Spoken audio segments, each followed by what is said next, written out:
দর্শক, আপনারা যে ফুটেজটা দেখছেন এটা হলো খামিনি বাহিনী মেরেছে নেতা কাকুর বাড়িতে, এবং সেখানে আপনারা দেখছেন যে খুররাম শহর 4 মিসাইলের তাণ্ডব বা খেলাটা আবার দেখেন।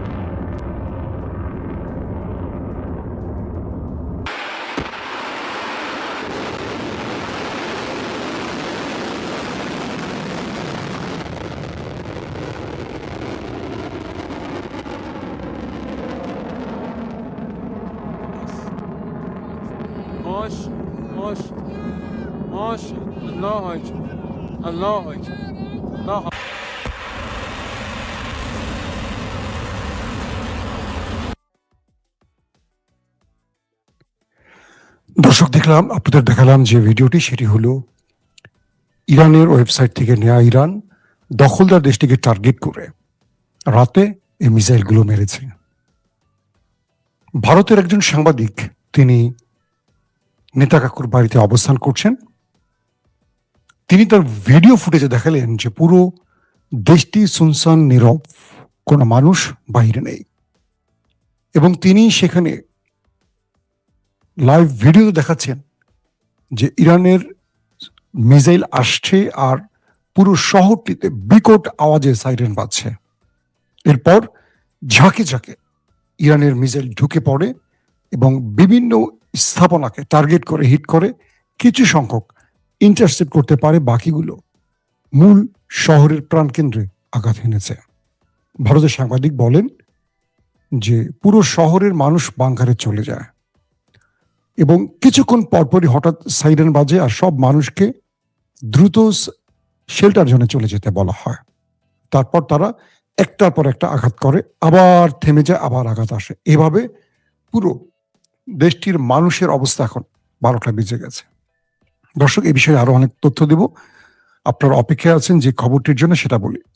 চীনের একজন প্রফেসর, তিনি ট্রাম্পের নির্বাচনের আগে একটা ভবিষ্যৎবাণী করেছিলেন। তার নাম হলো জিয়াং। মিস্টার জিয়াং চীনের একজন সম্মানিত প্রফেসর, খুব জ্ঞানী মানুষ।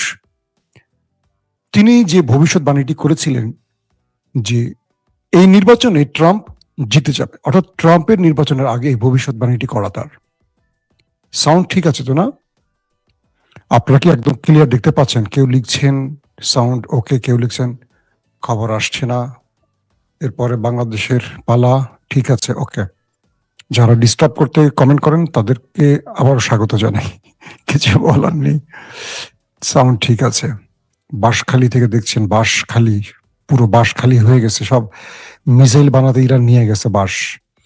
তো সেই চীনের প্রফেসর বলেছিলেন মিস্টার জিয়াং নির্বাচনে জিতবে ট্রাম্প, এরপর তিনি ইরানের সাথে যুদ্ধে জড়িয়ে যাবে ইসরায়েলের পরিকল্পনায়, এবং সেই যুদ্ধে ইরানের কাছে হেরে যাবে আমেরিকা। এবং আমেরিকা হেরে যাবে কিভাবে, তার 3টি বর্ণনা তিনি দিয়েছেন মিস্টার জিয়াং। তিনি বলেছেন তার যে 3টি ভবিষ্যৎবাণীর 2টি ফুলে গেছে। 1, ট্রাম্প মার্কিন প্রেসিডেন্ট হিসেবে জিতে গেছেন। 2, মাসুম ভাইয়ের প্রিয় শহর চট্টগ্রাম থেকে দেখছেন, ইয়েস। তো 2 নম্বর তিনি পর্যবেক্ষণ দিয়েছিলেন যে ইরানের সাথে তিনি যুদ্ধ শুরু করবেন, যুদ্ধ শুরু হয়ে গেছে। 3 নম্বরটা কি, তিনি বলেছিলেন এই যুদ্ধে ইরান জিতবে, আমেরিকা হারবে। তিনি তার ব্যাখ্যায় বলেছিলেন, এটা আজকের কথা না, এটা ট্রাম্পের নির্বাচনের আগের কথা, আজকে আমি তুলে ধরছি আপনাদের সামনে। তিনি তার পর্যবেক্ষণে বলেছেন যে এই যুদ্ধে ট্রাম্প ওই দেশটির নেতা কাকুর দেশের পরিকল্পনার যুদ্ধে জড়াবে, যেখানে আমেরিকার জনগণের ইচ্ছা থাকবে না। তাই ঘটেছে, আমেরিকার জনগণ এই যুদ্ধ চায় না, চায় শুধু একটি দেশ। তারপর তিনি বলেছেন এই যুদ্ধে ইরান মধ্যপ্রাচ্যকে টার্গেট করবে। দেখেন, ইরান কিন্তু মধ্যপ্রাচ্যকে টার্গেট করেছে, এবং তিনি বলেছেন শুধু মধ্যপ্রাচ্যে মার্কিন ঘাঁটি নয়, তাদের এনার্জি সেক্টরে টার্গেট করবে, তাদের ওয়াটার সেক্টরে টার্গেট করবে। আজকের আরব টিকে আছে কিভাবে? তাদের পেট্রোল বিক্রি, তেল বিক্রি টাকা দিয়ে। আর সেই তেলগুলো তারা বিক্রি করেন আমেরিকার কাছে ডলারে। একদিকে আমেরিকার অর্থনীতি তরতর করে উঠে যাচ্ছে, একদিকে আরবের অর্থনীতি তরতর করে উঠে যাচ্ছে শুধু ওই তেলের উপর নির্ভর করে। তাই তার ভবিষ্যৎবাণী অনুযায়ী দেখা যাচ্ছে ইরান এবার টার্গেট করছে মার্কিন বেজগুলো, মানে সামরিক বেজ, পাশাপাশি আরবের বেশ কিছু কি বলবো বাণিজ্যিক স্থানে তেল বা গ্যাস, কাতার এবং আরব বা আমিরাতের যে সেক্টরগুলো দেখলাম। দ্বিতীয়, তিনি বলেছেন যে এরপর তাদের টার্গেট হবে ওয়াটার, জীবন বাঁচাবার পানি। আপনারা জানেন যে আরব মরুভূমির দেশ, এখানে পানিকে রিফাইনিং করে মানুষ খেতে হয়। অর্থাৎ আমরা যেমন কল বসিয়ে পানি খেতে পারি, মধ্যপ্রাচ্যে এটা সম্ভব না। এখানকার অধিকাংশ মানুষকে বাঁচতে হয় এই পানিকে রিফাইন করে। এরপর ইরানের টার্গেট হবে এরকম কোনো জায়গায়, অর্থাৎ আমেরিকা থেকে ইরান আরবকে বিচ্ছিন্ন করে ফেলবে এবং পুরো আরবের তেল এবং গ্যাসের যেই সংকট তৈরি হবে, বা তারা যে সমস্ত পাইপলাইন বা লাইন বন্ধ করে দিবে, পুরো পৃথিবী অস্থির হয়ে পড়বে। আর এইভাবে আমেরিকা ধাপাস করে নিচে পড়ে যাবে, অর্থাৎ আমেরিকার অর্থনীতি পুরোপুরি ক্লাপস করবে। এখন দেখেন, এভাবেই তিনি বলছেন যে ইরানের বিজয় আসবে।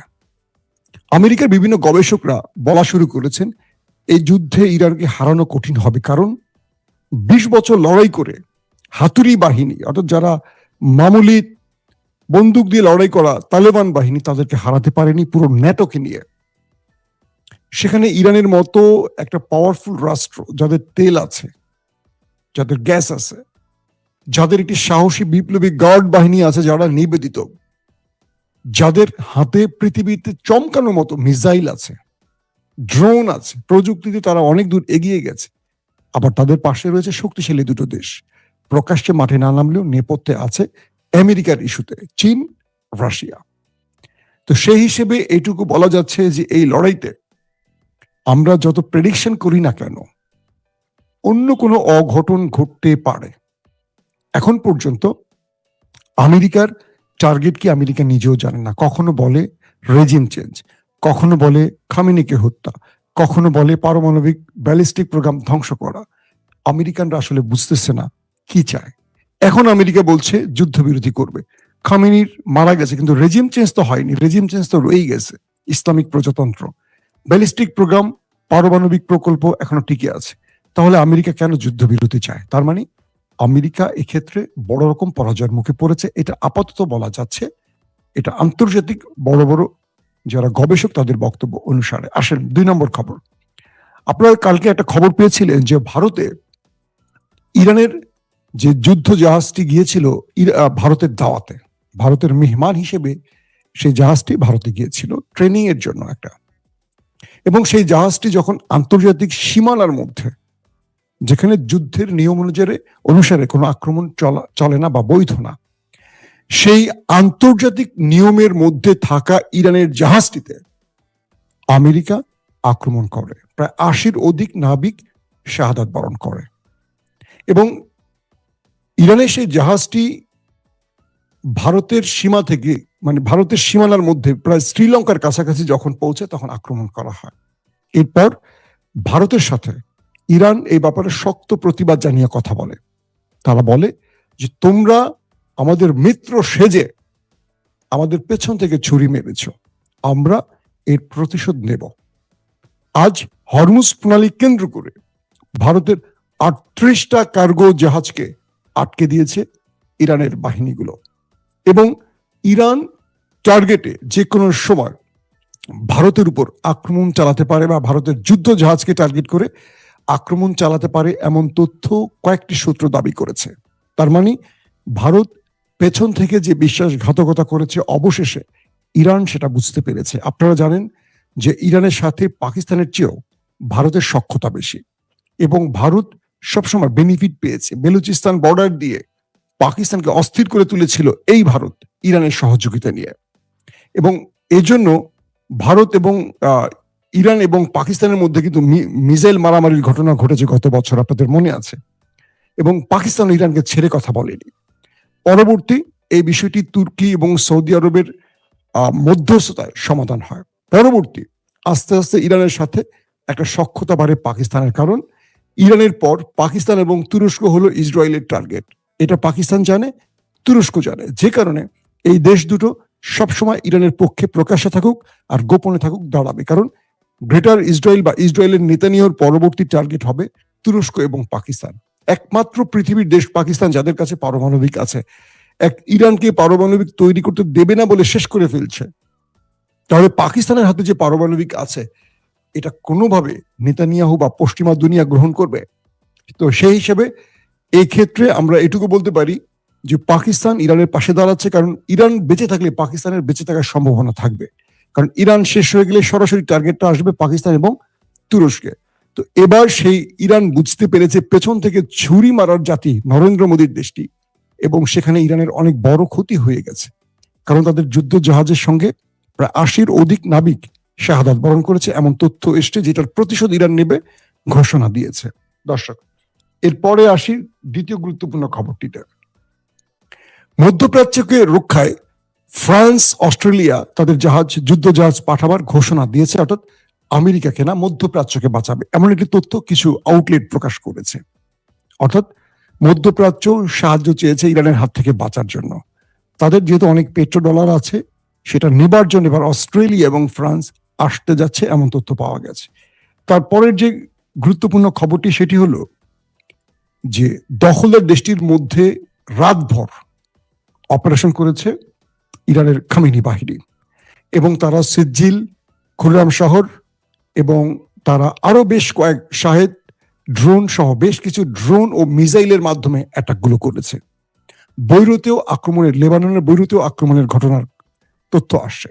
পাশাপাশি ইরান তাদের সীমান্ত অঞ্চল, আজারবাইজানের একটি সীমান্ত অঞ্চল মেবি নাকচিবান, সেখানেও আক্রমণ করেছে ইসরায়েল এবং আমেরিকার ঘাঁটিকে লক্ষ্য করে। আমরা জানি যে ইরানের সাথে আজারিদের সম্পর্ক খারাপ হলেও খুব বেশি খারাপ না, কারণ আজারবাইজান এবং আর্মেনিয়া যুদ্ধে ইরান অবস্থান নিয়েছিল আর্মেনিয়ার পক্ষে, আর তুরস্ক একমাত্র আজারবাইজানের পক্ষে অবস্থান নেয়। কিন্তু এই মুহূর্তে তুরস্ক যা চাইবে, কিছুটা ধারণা করা যায় আজারবাইজান সেভাবেই চাইবে। তবে আজারবাইজানের সাথে ইসরায়েলের সম্পর্ক ভালো, যে কোনো ভাবে কৌশলগত বা বাণিজ্যিক কারণে ভালো। আবার আজারবাইজান চায় না ইরানের সাথে তাদের সম্পর্ক নষ্ট হয়, কারণ আজারবাইজানও কোটি কোটি আজারিরা রয়েছে, মানে ইরানের মধ্যে আজারবাইজানের বিশাল অঞ্চল জুড়ে আজারিরা রয়েছে। সবকিছু মিলে এই আক্রমণটি বলে দিচ্ছে ইরান কাউকে আর ছাড় দিতে রাজি নয়। এখন মার্কিন বিভিন্ন প্রতিষ্ঠান দাবি করছে যে এই লড়াইতে ইরানের ভেতরে যে স্থল অভিযানের জন্য আমেরিকা পরিকল্পনা করছে, এটা আমেরিকার জন্য আরো কঠিন হবে, কারণ ইতিমধ্যে ইসরায়েল এবং আমেরিকা বড় রকম অর্থনৈতিক সংকটে পড়ছে। তাদের অস্ত্র ফুরিয়ে আসছে। আমেরিকার আকাশ প্রতিরক্ষা system, radar system, missile system আস্তে আস্তে কমে আসছে। ইসরায়েলের ভেতরেও সংকট তৈরি হয়েছে, এবং এই সংকট ইরান বুঝতে পেরে তারা খুব পরিকল্পিত আক্রমণগুলো চালাচ্ছে। ইরান তাদেরকে ধরে ধরে রেখে রেখে পেটাবার চেষ্টা করছে।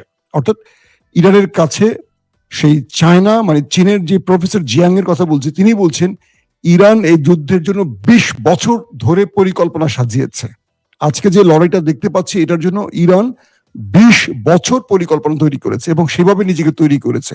ইরানের মাটির নিচে মিসাইলের শহর আছে, একটা মিসাইল নগরী আছে, পানির নিচেও তাদের মিসাইল ড্রোনের বিশাল শহর আছে। তার মানে ইরান লম্বা টাইমে যুদ্ধ করতে পারবে। আর অন্যদিকে আমেরিকা